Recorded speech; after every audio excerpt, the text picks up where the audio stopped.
For nearly 2 decades, Israel has been strangling Palestine's Gaza with a crippling blockade, cutting it off from the outside world.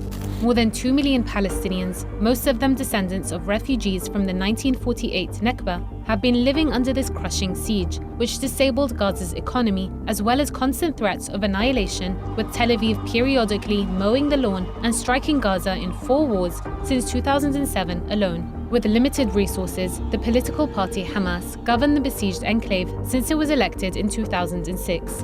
The group also built an armed resistance wing called Qassam Brigades. Israel's brutal occupation of Palestine also led to the formation of 2 other resistance groups in the besieged territory, Palestinian Islamic Jihad and Al-Aqsa Martyrs Brigade. Together, they worked on Operation Al-Aqsa Flood to break the siege on Gaza, and on the dawn of October 7, 2023, things would change forever.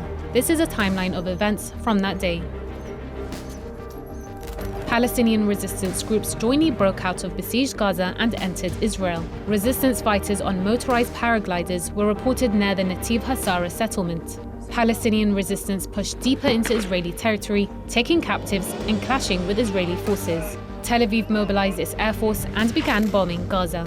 At least 3 Israeli military bases were breached by resistance fighters. Israeli Prime Minister Benjamin Netanyahu declared war on Gaza. Israeli forces attacked Gaza on multiple fronts. Reports later suggested the Hannibal Protocol was activated, authorizing the Israeli military to use lethal force to prevent soldiers from being captured, regardless of whether civilians' lives were at risk. At this point, more than 800 Israelis and 79 foreigners had been killed. About 251 were taken as captives. Resistance fighters advanced up to 32 kilometers inside Israel. Israeli airstrikes killed at least 200 Palestinians. Fighting raged on across 22 locations inside Israel as bombing intensified across Gaza.